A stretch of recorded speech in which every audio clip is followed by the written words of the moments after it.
안녕하세요. 드로왕입니다. 오늘은 서양미술사 12번째 시간인데요.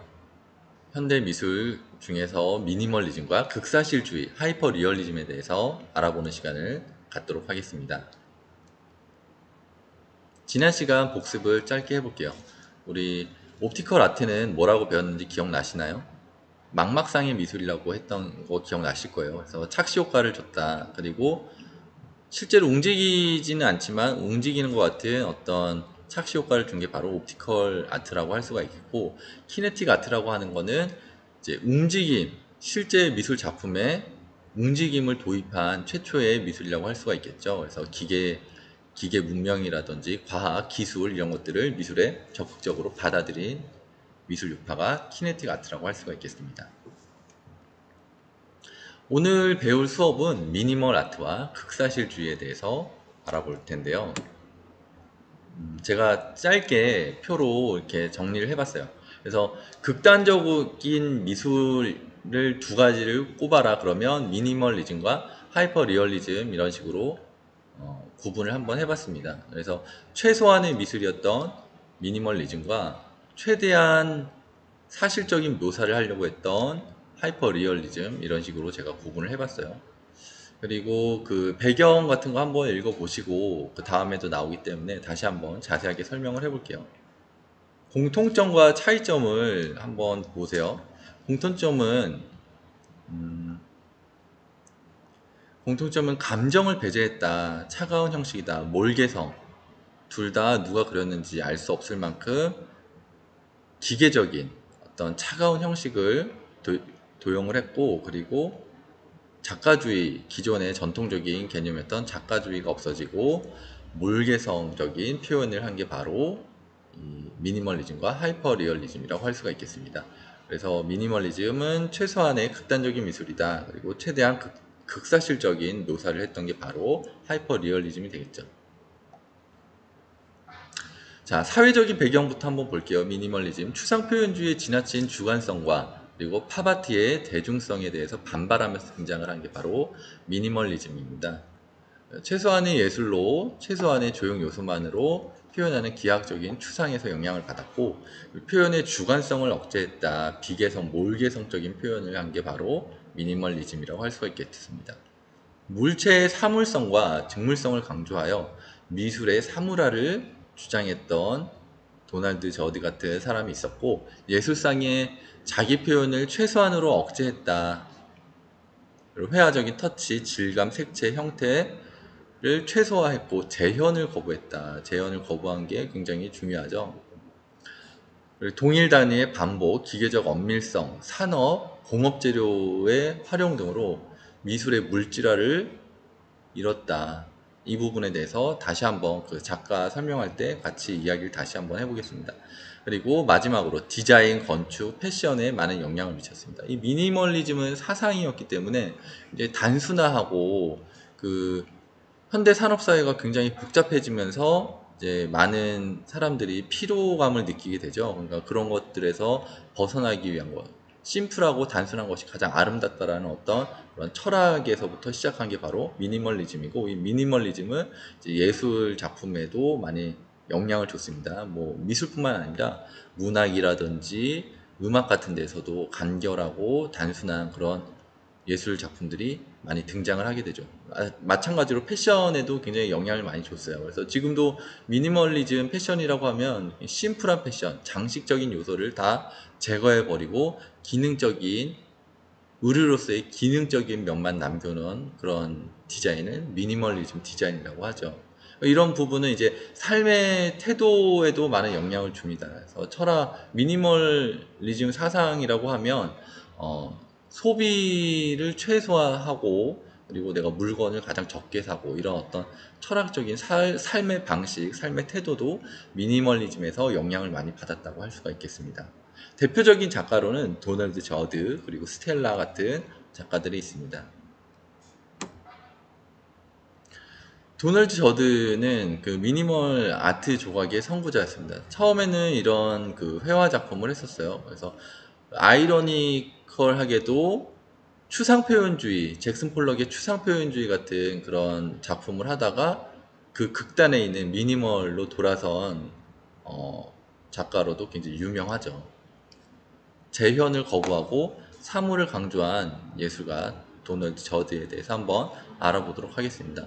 이 대표적인 작품이에요. 도널드 저드가 이런 식으로 그 공장제 물건 같은 느낌이 나죠. 그러니까 이 작가주의, 그러니까 이 사람이 만들었는지를 알 수가 없는 거예요. 어떤 그 공장 같은 곳에 의뢰를 해서 대량으로 찍어내서 이거를 그냥 그대로 반복적으로 설치를 한 작품으로 유명합니다. 기존의 예술은 환영주의였어요. 그러니까 반환영주의란 말은 우리가 그 고대로부터 평면에 무엇인가 그림을 그리는 예술가들은 환상을 만들어낸 거예요. 그러니까 진짜처럼 보이게 어떻게 하면 입체적으로 그릴까, 어떻게 하면 사실적으로 표현할까에 대한 그 연구였었다면 사진기가 등장하고 나서부터는 이제 재현에 대한 그런 문제점이 생기게 되죠. 그래서 인상주의부터 시작을 해서 사진기가 할 수 없는, 기계가 할 수 없는, 인간만이 할 수 있는 독창적인 미술로 나아갔다라는 거 여러분들 배웠던 거 기억나실 거예요. 19세기 미술에서 이런 부분을 다뤘었죠. 그래서 마찬가지로 모더니즘이 이렇게 넣은 그 모든 전통적인 회화관념이라든지 개념, 그 미술에 대한 그런 개념을 완전히 거부하고 돌아서면서 이제 이런 미술을 하게 된 게 바로 미니멀리즘이라고 할 수가 있겠습니다. 어떤 재현을 거부했다. 전통적인 회화 개념을 거부한다는 얘기예요. 그래서 실제 공간 속 3차원 작품이야말로 환영 공간을 피하는 유일한 길이라고 믿었던 사람이 바로 이 도널드 저드입니다. 그러니까 아무리 3차원적인 실제 어떤 대상을 재현한다고 해도 그것은 3차원이 아니란 얘기예요.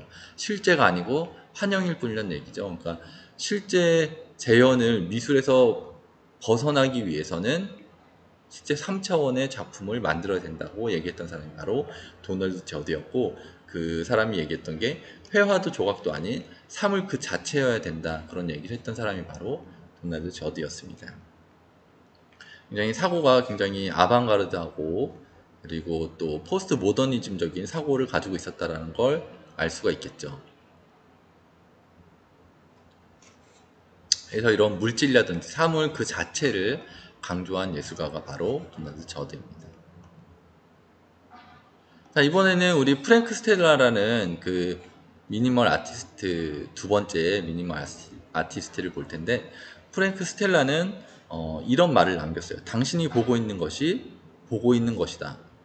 뭐 당연한 말이죠. 그러니까 이 작품은 어떻게 보면 여러분들은 이 작품을 그리라고 하면 어떻게 그리겠어요? 검은색 도화지에 하얀색 선을 그리면 된다라고 생각을 하겠지만, 이 사람은 반대로 하얀색 캔버스에 검은색 물감으로 이렇게 그림을 그리고 있죠. 프랭크 스텔라도 그 미니멀 아티스트이기 때문에 같은 생각을 했던 것 같아요. 그래서 사물 그 자체 재현을 거부하고 어떤 그런 물질로서의 회화를, 새로운 회화를 이렇게 개척을 한 화가로도 유명하죠. 그래서 이 작품도 그 기존의 미술 작품들은 다 액자가 있었단 말이에요. 근데 그 액자에서 벗어나서 작품 자체가 그냥 액자가 돼버린 이런 작품들을 만들기 시작합니다. 그래서 릴리프웨어라 그래서 부조 개념이 있어요. 그래서 이렇게 좀 튀어나오고 들어가고 하는 입체적인 그림을 그렸다라고 평가를 받는 사람이 바로 이 프랭크 스텔라라는 화가의 작품입니다. 자, 그럼 이제 하이퍼 리얼리즘으로 한번 넘어가 볼게요. 이 하이퍼 리얼리즘을 우리나라 말로 번역을 하자면 극사실주의라고 번역을 할 수가 있습니다. 그 우리 19세기에 고낭자사 인신을 이렇게 외웠던 거 기억나시죠? 그 중에서 사실주의에 대해서 배웠던 거 기억나실 거예요. 그래서 사실주의라는 거는 그 현실의 모습을 그대로, 그러니까 외면했었던, 그 이전에 뭐 왕정이라든지 신화, 성경의 내용들만 그렸었던, 그리고 현실에 있었던 그 빈곤하게 살았던 현실의 사람들의 모습을 외면했었던 화가들을 그 비판하면서 등장했던 게 사실주의였었잖아요. 19세기, 20세기 이제 현대 미술에서는 다시 한번 이런 사실주의 경향이 나타나게 됩니다. 극사실주의라고 합니다. 그래서 그 사실주의보다 더 이것이 진짜 리얼이다라고 얘기를 하면서 등장한 게 바로 극사실주의인데 1960년대 미국 팝아트의 영향을 받으면서 등장을 하게 돼요. 그리고 그 팝아트의 영향이라는 건 일상생활 같은 것들을 주제로 했기 때문에 일상의 일반 사람들이나 일상의 모습들을 주제로 삼았다라는 거에서 팝아트의 영향을 받았다라고 합니다. 그리고 특징으로는 그 주관과 감정을 배제한 채 처음 시작은 이런 식으로 해석을 했어요. 그러니까 사진기를 적극적으로 사용을 하면서 냉정하고 차갑게 묘사해서 누가 그렸는지 모를 정도로 아주 몰개성적이고 이런 식으로 시작을 했었는데 나중에는 어떤 작가주의 같은 것들이 적극적으로 들어가면서 포토 리얼리즘에서 하이퍼 리얼리즘이라고 이제 명칭이 더 발전하게 되는 것 같습니다. 그래서 현대 사회의 단면을 생생하게 더욱더 사실적으로 재현을 했고 물질 문명과 소비 사회에 대한 비판성을 내재한 미술이 바로 하이퍼 리얼리즘이라고 할 수가 있겠습니다. 현대 현실 자체를 재해석하고 또 그려낼 방법을 상실한 현대 예술의 무기력함.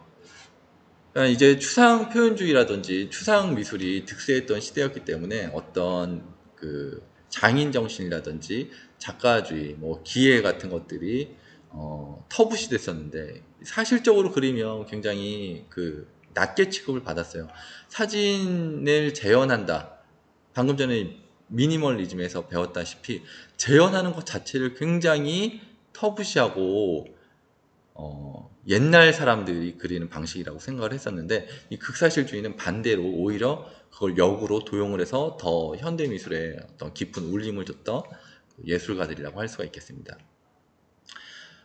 장인적인 기회의 중요성을 복원시켰다. 미술에서 어떤 그런 성실하고 정밀하게 그리는 작업을 중요하게 다시 한번 복원시킨 사람들이 바로 하이퍼 리얼리즘이라고 할 수가 있겠고 그런 역사적인 의미를 가질 수가 있겠습니다.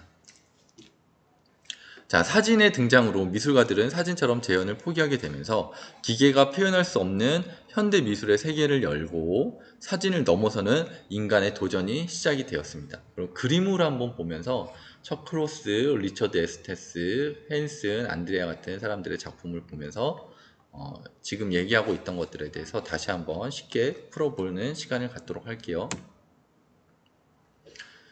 자, 지금 보시는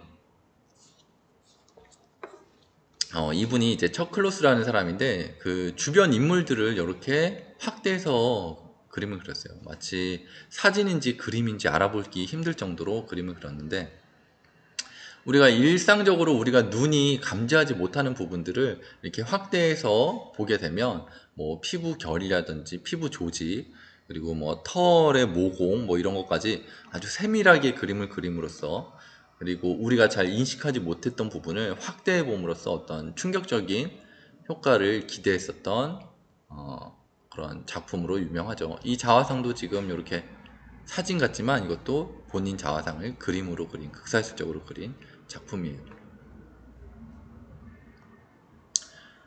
그러다가 이 척클로스는 한 사람의 얼굴은 그 사람이 살아온 삶의 로드맵과 같은 것입니다. 이런 식으로 얘기를 했어요. 정서적 내용을 강화하지 않더라도 그러니까 작가주의나 감정 같은 것들을 집어넣지 않더라도 표현주의적인 개성을 넣지 않더라도 사람의 얼굴 그 자체는 많은 정보가 내장되어 있다는 것을 본인은 알게 되었습니다. 이런 얘기를 하고 있어요. 그래서 나는 단지 있는 정보를 그대로 보여주고 싶을 뿐입니다. 그러니까 이게 어떻게 보면 이 사람의 작가주의인 거죠. 사실 그대로 몰개성적인 표현을 하면서. 그래서 최초 처음에는 그 앞서 봤던 이런 흑백 사진처럼 흑백으로만 작업을 했었는데 이제 나아가서는 이렇게 인쇄 프린트의 원리, 삼원색의 프린트, 뭐 이렇게 빨간색, 파란색, 검정색, 노란색 이 삼원색과 검정색을 이용해서 이렇게 칼라로 만들어내는 그런 작품으로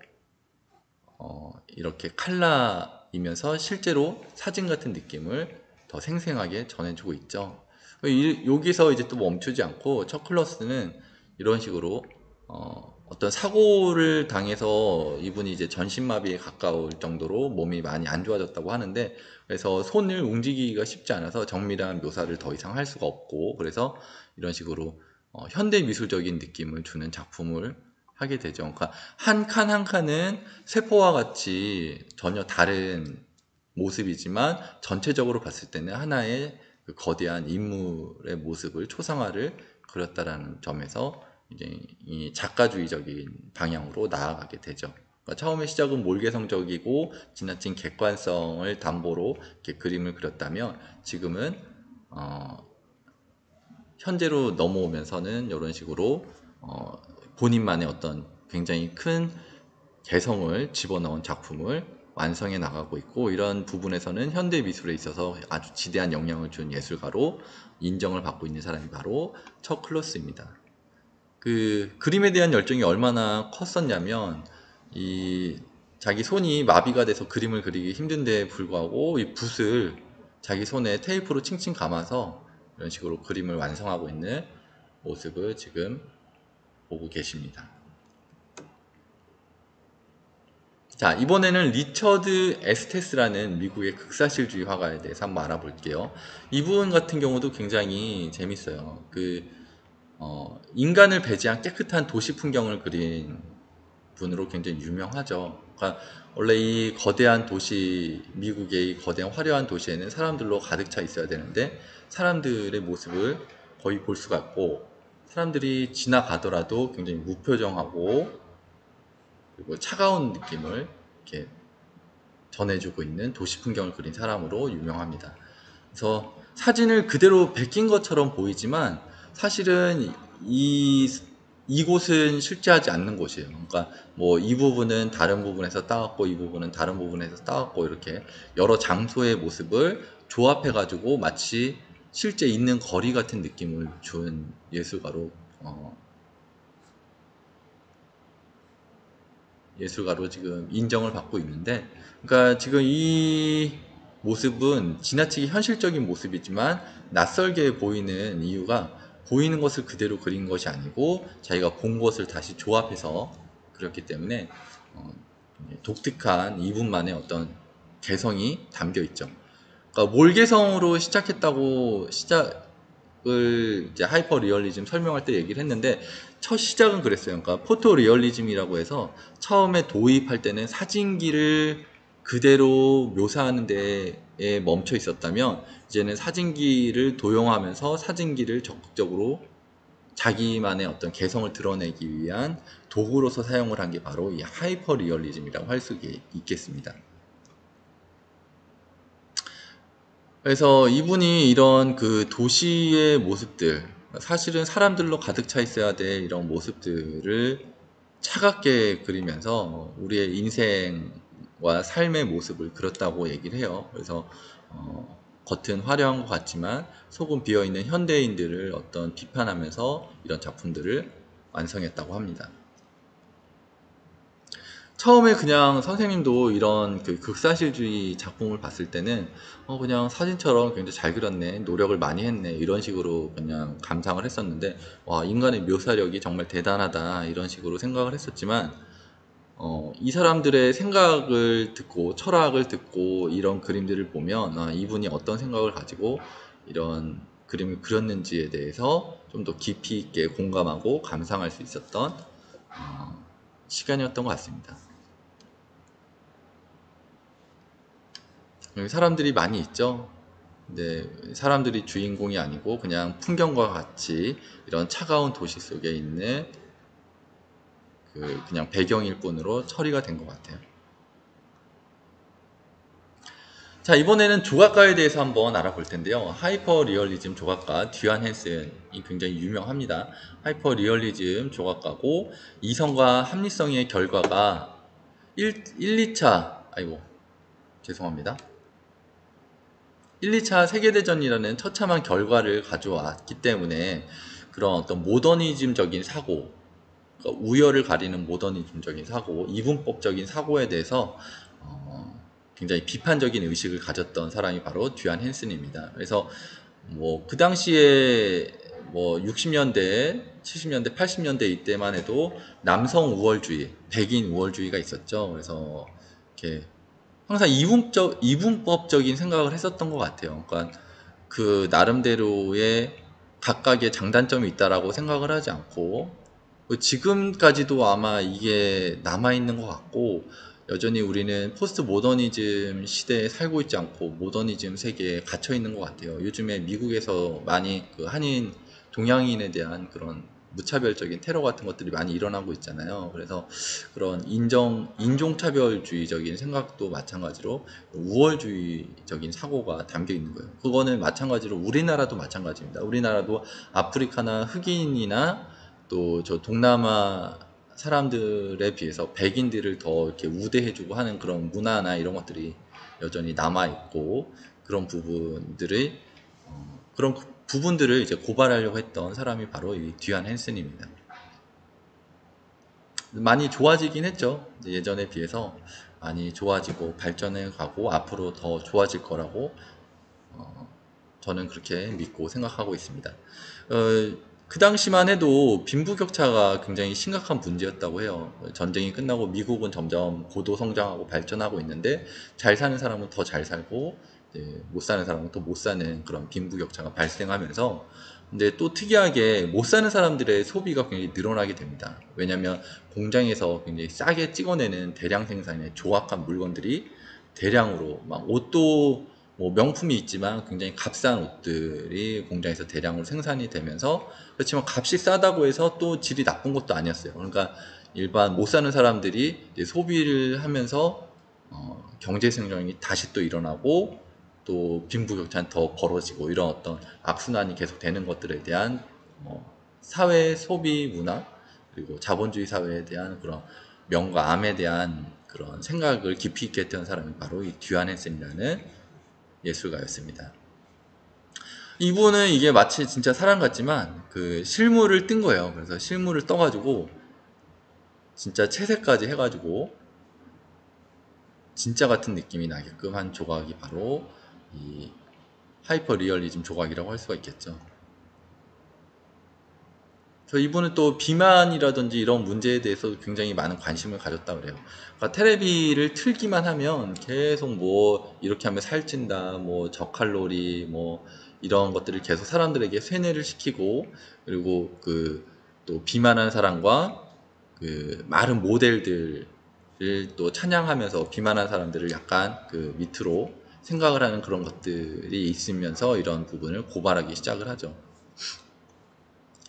미국인들이 이제 살이 찌는 음식을 먹고 있을 수밖에 없는 거죠. 그러니까 그런 어떤 산업사회의 대량 소비, 그 인간의 어떤 탐욕, 그 식욕, 이런 것들에 대한 비판을 하는 작품이기도 합니다. 이런 사람들이 유명한 사람들이 아니고 그냥 우리 주변에 있는 그런 사람들을 대상으로 했기 때문에 팝아트의 영향을 받았다, 그런 얘기를 하고 있습니다.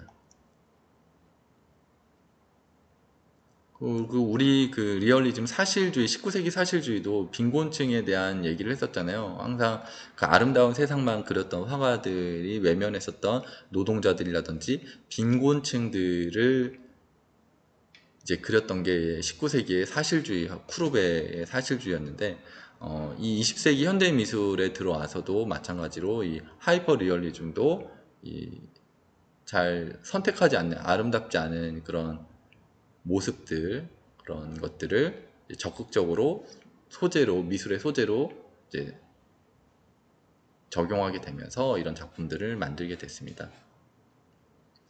이런 작품들은 신성한 미술관에 들어올 수 없었잖아요, 예전에는. 근데 지금은 이런 것들도 다 포스트 모더니즘 시대에는 모든 것들을 다 수용하고 포용하는 그런 정신이라고 할 수가 있겠죠. 자, 우리나라의 하이퍼 리얼리즘 작가예요. 지금 여러분들이 보시는 거는 이제 그리스 시대의 조각품 호메로스, 호머라고 불리는 이 호메로스의 조각품인데, 그 미술하시는 분은 다 아실 거예요. 이게 그 입시 미술의 조각상으로 많이 나오거든요, 대학교 시험 볼 때. 근데 이 호메로스의 조각 작품이지만 이 사람이 실제로는 어떻게 생겼는지는 알 수 없잖아요. 근데 이 정중원이라는 한국 극사실주의 작가는 상상을 더해서 자기만의 어떤 주관을 넣어서 이 호메로스를 복원을 한 거죠, 그림으로. 그러니까 3차원의 조각품을 보고 실제 그 사람이 이렇게 생겼을 것이다, 이런 상상력을 더해서 만드는 굉장히 그 독특한 작품이라고 할 수가 있겠죠. 그래서 순수 노동 집약적인 그런 어떤 작업을 하고 이런 것들을 추구합니다. 이분은 어렸을 때부터 사실적인 그림을 그리는 걸 좋아했었고, 그리고 그런 직관적으로 감상할 수 있는 이런 사실주의 그림에 매료됐던 것 같아요. 그래서 세계적으로도 지금 유명한 작가이기도 하고 젊은 작가이면서 또 촉망받는 그런 작가라고 할 수가 있겠습니다. 이분은 이제 줄리앙이라는 그 장군이죠. 이분도 이제 미술 학원에 가면 석고상 본 적 있을 거예요. 미술실이나 미술학원 가면 이 석고상이 있는데, 이것도 이제 입시 작품으로 많이 나오는 장군상인데, 이분도 마찬가지로 이런 식으로 이제 복원을 해본 거죠. 실제 사람이었으면 이런 식으로 생겼을 것이다. 이렇게 느낌이 너무 다르죠. 선생님도 항상 이 줄리앙이라는 장군, 그 미남의 거의 대표적인 그 조각상이거든요. 그래서 여학생들이 그 많이 좋아했었던 그 조각상인데, 이분이 실제로 생겼으면 어땠을까, 그런 상상을 더한 거예요. 굉장히 창의적인 사람이라고 할 수가 있겠죠. 이분이 지금 작업하고 있는 모습인데 그 작품의 크기가 굉장히 거대합니다. 그 척클로스도 그랬지만 작품의 크기를 작게 그리면 그 피부의 묘사 같은 것들이 굉장히 힘들거든요. 진짜 극사실적으로 하이퍼 리얼리즘이라고 그랬잖아요. 그러니까 뭐 진짜처럼 느껴지게 그리기 위해서는 이렇게 어느 정도 작품의 크기가 나와야지 사실적인 작품을 그릴 수가 있습니다. 자, 오늘 이제 수업은 여기서 끝났고요. 형성평가만 남아있는데 한번 여러분들 문제 풀어보시기 바랍니다. 다음 설명에 대한 미술 유파로 옳은 것은 최소한의 미술이고 몰개성적인 표현, 그리고 무감정, 단순한 반복을 한 미술 유파는 뭘까요? 1번 표현주의, 2번 인상주의, 3번 입체주의, 4번 미니멀리즘, 5번 하이퍼리얼리즘. 정답은 그렇죠. 미니멀리즘입니다. 미니멀리즘은 지금도 굉장히 많은 영향을 주고 있는 것 같아요. 뭐 가구라든지 뭐 인테리어 이런 데서도 삶의 철학 방식으로도 많이 그 사용이 되고, 가치관 같은 데서도 미니멀리스트라고 하죠. 그래서 그런 분들은 굉장히 삶을 간소화하면서 복잡한 세상 속에서 이제 혼돈의 세상이라고 하잖아요. 정보의 홍수라든지 뭐 봐야 될 것도 많고 새롭게 변화하는, 빠르게 변화하는 시스템 속에서 단순함 속에서 이제 행복함을 찾는 사람들을 미니멀리스트라고 합니다. 자, 두 번째 문제. 다음 그림처럼 사진을 적극적으로 이용하고 기계를 넘어 더욱 사진이나 실제 사람보다 더욱 사실적인 작품을 만드는 미술 유파는 바로, 정답은 몇 번이에요? 야수주의 아니죠? 정답은 하이퍼 리얼리즘이었습니다. 자, 오늘 수업 꽤 길었던 것 같은데 오늘도 수업 재밌게 들어주셔서 감사하고요. 이제 현대 미술도 거의 끝나가는 것 같아요. 다음 시간에 뭐 대지 미술이나 비디오 아트, 뭐 개념 미술 이런 것들 짧게 이제 설명하면, 길었던 그동안 거의 1년 가까이 지금 이 서양 미술사 컨텐츠를 찍고 있는 것 같은데 이제 거의 마무리가 되어 가고 있으니까 다음 수업도 기대해 주시고, 그리고 서양 미술사가 끝나게 되면 아마 한국 미술사 컨텐츠를 제작을 할지, 아니면 이 작가별로 재미난 작품들 위주로 짧게 동영상을 만들어서 소개할지 지금 고민 중에 있으니까 다음 영상도 기대해 주시고 드로왕 채널 계속 재밌게 시청해 주시기 바라겠습니다. 그럼 오늘 수업 재밌게 들어주셔서 감사합니다.